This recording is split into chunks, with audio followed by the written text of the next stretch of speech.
Good morning, everyone. This is Stewart Carroll with Beck Technology. Thank you for joining us this morning. I'm joined by Ted Zimmerhanzel with Guido Construction. This is the first of our series of webinars that we plan on conducting, entitled Estimating Life with Guido Construction. So, Ted, first of all, thanks for joining me this morning. I know we had a few technical difficulties, but we seem to get over those. So thanks for joining me. Absolutely. Yes, sir. Thank you for having me on this morning. Oh, you're welcome. So I've known Ted for about 4 years. I recently visited Ted and his team down in San Antonio at Guido Construction's office. And I was genuinely amazed at the number of projects and also the types of projects that you guys are building in Texas. You've got a great team, lots of energy, amazing culture. So what I wanted to do today, Ted, was share some of the great things that you guys are doing with those that are in attendance. So maybe we could start with just from your vantage point, give me a little bit of the background on Guido Construction. Absolutely. So, we're a fourth generation general contractor here in San Antonio. We've been in business over 90 years. It's our 90th year, going into our 91st. And really, we got our starts when Luis Guido moved from Italy at the age of 14, made his way to San Antonio, Texas, and he started as a carpenter in Alamo Heights. It's a pretty prominent neighborhood here in San Antonio with a lot of intricate houses, houses that were built in the early 1900s. And so really that's kind of how we got our start. And then his brother eventually moved over from Italy. And in 1927, they did their first project, which was an Italian church here in San Antonio. And that's when Guido Brothers was born. Awesome. Well, it's being from Europe, it's always nice to hear an immigrant story, but also it's a very successful story. So I know talking to Tom Guido and Cosmo and other members of the Guido organization that you've worked on some really unique projects, and in fact many historically significant projects in and around San Antonio. Is there one project in particular that stands out to you that sort of iconifies the work that Guido has done? Yeah, we've worked on a lot of things from churches to the River Center Mall. And here lately, one of the most unique projects we had was the shops at the River Center Mall, which was the old Joske's building. And it was built in 1880. Building's around 120 years old. And we did a complete gut on the interior of that building and rebuilt it back for retail. What makes it unique was that we supported the facade on 3 sides of the building, 77 feet tall. And so we had to go into the basement and dig everything out first. We created a dirt ring, from the street level. It's on the corner of Commerce and Alamo. If anybody's ever been to San Antonio, it's right in the heart of downtown. Mm-hmm. So we had to go down there and dig some footings out, use that dirt to build a ramp. And then the first thing we had to do was shore up the facade. So we used steel structure to pin all the walls back, during construction. Then we went inside and, there were some things we had to leave and some things we had to change, but we ended up poking some holes through each level, demoing most of it out. And then we also had to create a structure that would hold up an additional 20 levels in the future. So up at the roof level, we used some unique things like Linton rebar, splice, those kind of things. We had to fill in some on the columns that lead up to the roof. We actually had to put in 3 feet of fill because the columns had to be staggered. All while getting the retail up and running. So normally, on a new construction project, first level you have, that was your quickest. In a historical renovation project like this, the first floor is the slowest. We had to use an existing elevator shaft to put the tower crane in. So all of our first kicks were from the street up over the facade into the building. And then, of course, I don't know if you've ever been to that mall, but there's a lot going on in that mall. It's been renovated a few times. So working in and around all the escalators, existing elevators, and then some tenants who remained in that building. Wow. We had to bring up steel piping to pump concrete throughout the building. But there was, historical wood, beams, all those kind of things we're working around. And you never really know what you're going to discover till you get there. So down in the basement, we were excavating, and we found two things that we didn't know were going to be there. One was a major AT&T line that runs through downtown San Antonio that feeds the Marriott Hotel, which is the largest hotel in downtown. Wow. So we definitely couldn't take that line for a while. We had to work through that. And then we found a 4-inch high pressure gas line that was in the basement as well too. And we had to relocate the gas manifold from one section of the building to the other. So it's always those kind of things, that make all of our projects unique. But that particular one it was a downtown urban, no room, no lay down. We're working 24 hours. We had to do concrete during the day, hang steel at night. So it was a challenge, but it turned out great. So you always hear those stories when you go to industry events about no as-builts. That I imagine was a prime example of no as-builts, no information. The information didn't line up with reality. Is that kind of what you found? Oh, that's exactly it. I mean, it's rare that we ever find an as-built. You'd have to find somebody who was alive at the time when it was built to find it, or maybe go look at historical records. But not everybody has the technology we do today to kind of save those things. But yes, sometimes you go in and during some investigative research, you realize that something may be of historical importance, and you have to incorporate that into the overall design. So sometimes it's structured, you know what to do, but sometimes it's designing on the fly. So, obviously that's a great example of a project that is challenging from day one. How do you structure your pre-construction services process to align with one of these projects? How early do you get involved? When do you deliver estimates? Do you ever get to a GMP? Talk about your pre-construction process a little bit, if you would. Sure. So the first thing for us is that when for historical renovations, it's all about getting there, investigating early. So sometimes it takes up to a year because we're allowed to take down certain pieces of a building or certain rooms that we can look and see what's behind the new walls. A lot of times, to give an example, we were working on a restaurant downtown, and we pulled down some drop-in ceiling to find that there was the original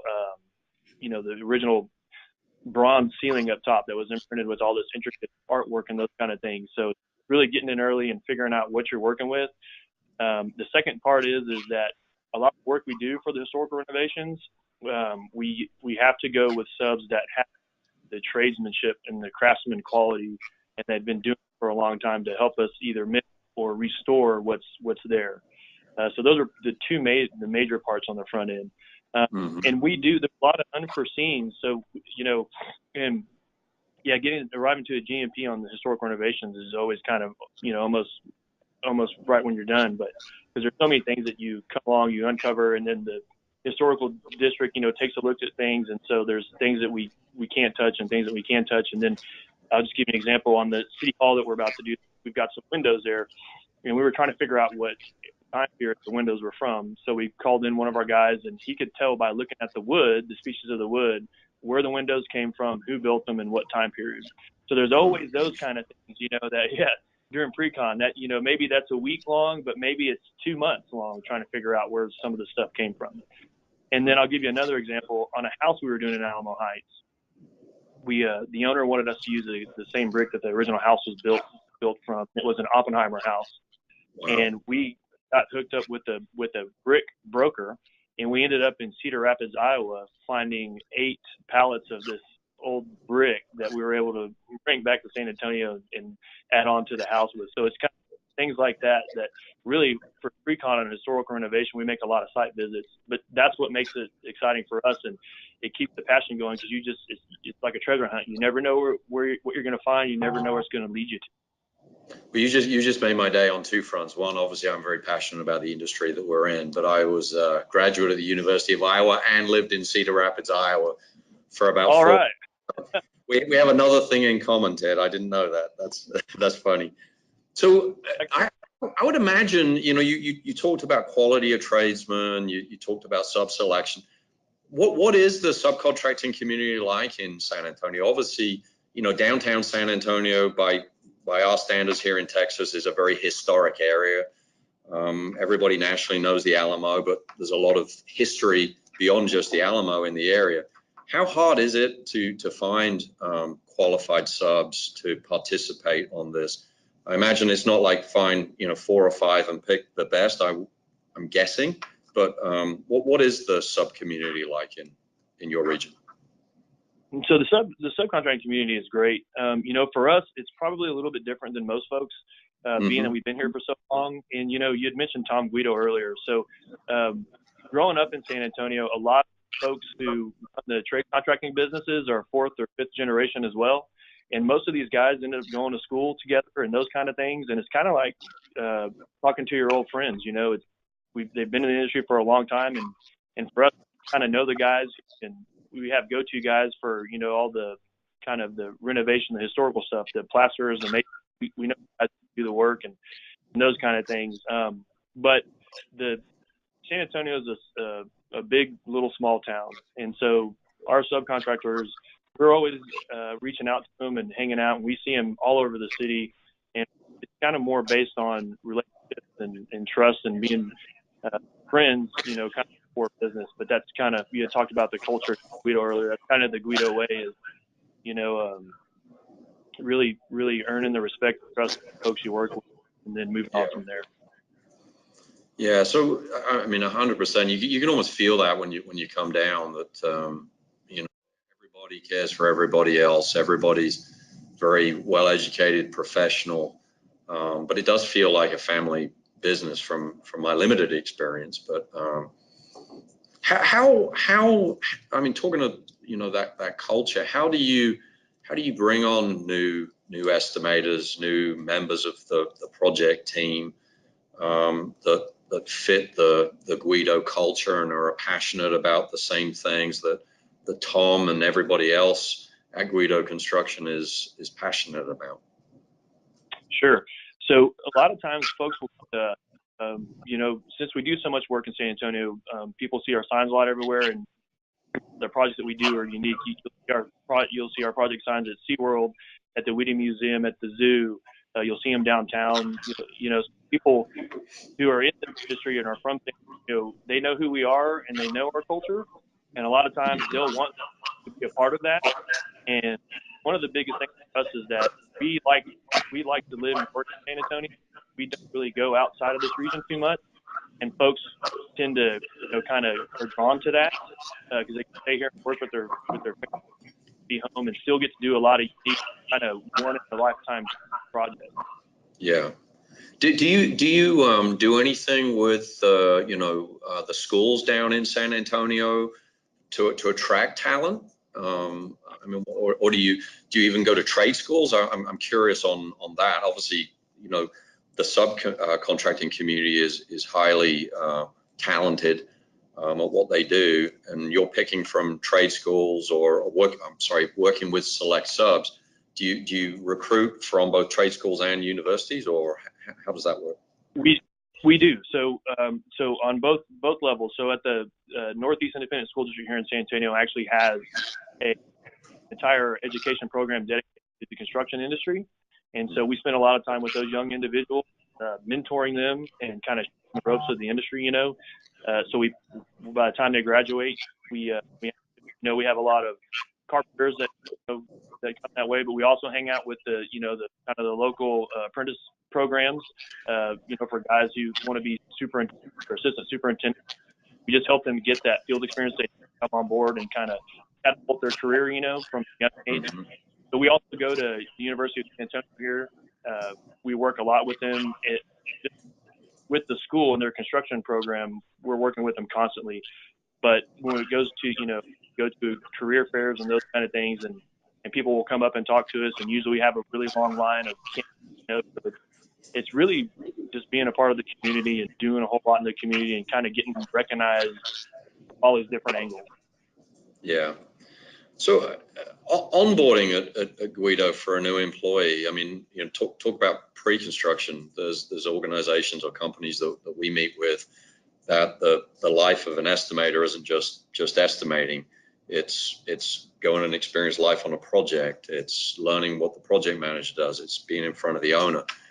What is the typical journey for an employee joining Guido Construction in pre-construction? So in pre-construction, you'll come on and you'll kind of learn just the way to do things from a corporate standpoint, just kind of how we put our estimates together, what we look at, how we get involved with subcontractors, how we go out and make site visits and do some investigation, and how we work with owners. And we rely a lot on young people to kind of pick that up early on.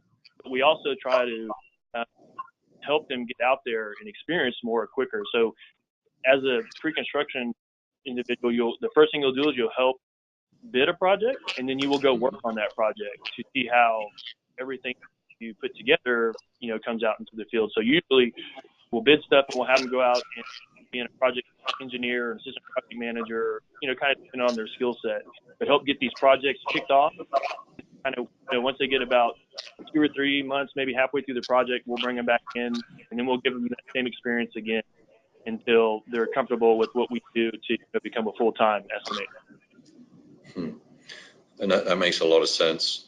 So in terms of estimating these projects, I mean, how do you develop an estimate? I mean, you don't know what you said it at the beginning, you don't know what you hit until you hit it. So how are you giving owners numbers early in the process? How do you do? Sure. Yeah. I mean, I would, you met Tom Guido, and he's kind of our secret weapon. He's been he's your secret sauce. He is. He's doing conceptual estimating for over 40 years now.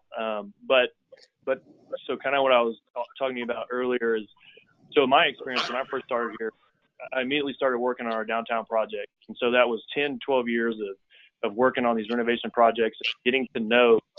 It's almost like you get a feeling, you walk into a building, you kind of know what to expect because you've worked in that area before. And since we were being able to work from the river level all the way up, to the street level, we just kind of know you're going to uncover certain types of walls, and you kind of get to know where all these buildings are running and those kind of things. And it's really kind of simple. You just kind of develop a knack for it. The more you do it, it's practice.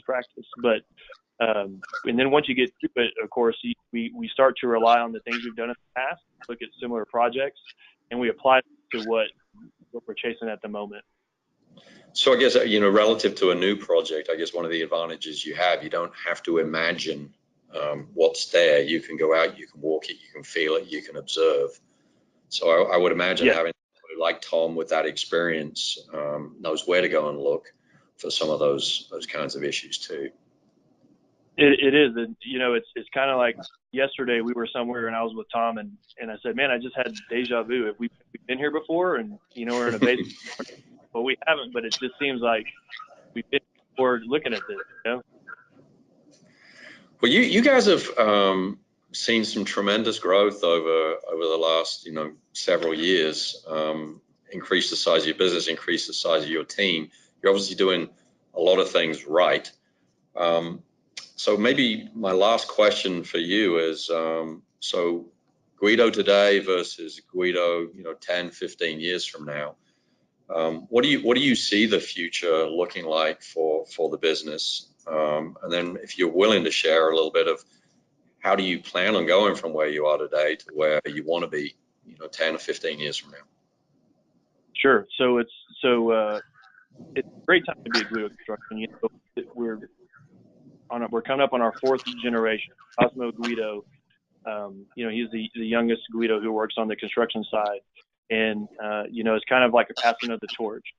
At the same time, we're building a new building right here next to the current building that we're in, so it's very significant. With every passing of the torch, there's been something that has signified the change, and this time it's new headquarters from Tom to Cosmo. And as you mentioned before, we've tripled our size in the last 5 years. So now we're starting to hit some new markets and attract some new talent, some new owners. So we're just focusing on shoring up everything that we have and training our people to become the best that they can be at what we do. And we're looking forward to the new leadership and those people carrying us on into the future. Exciting times, genuinely. I'm not blowing smoke. I mean, you obviously what you do is very unique. Everybody that I've met, from Tom down, is passionate about what you do, and you're definitely day in, day out making San Antonio and Texas the great state that we live in. So thank you for all that you guys do, and thanks for joining me this morning for this brief conversation. No, I appreciate it very much, and thank you for the opportunity. I enjoyed it. You're welcome. Thanks again, Ted. Our next webinar is going to be on the 26th of September. We're going to be giving a preview of our upcoming Destiny Estimator release for anybody that's online. We'll be sending out this recording to every attendee and everyone that registered, and we look forward to everybody sitting in on our next webinar. So Ted, thanks again. Have a great rest of your week, and thanks for all that you're doing. Absolutely. Thank you very much. See you guys. Thanks, everyone.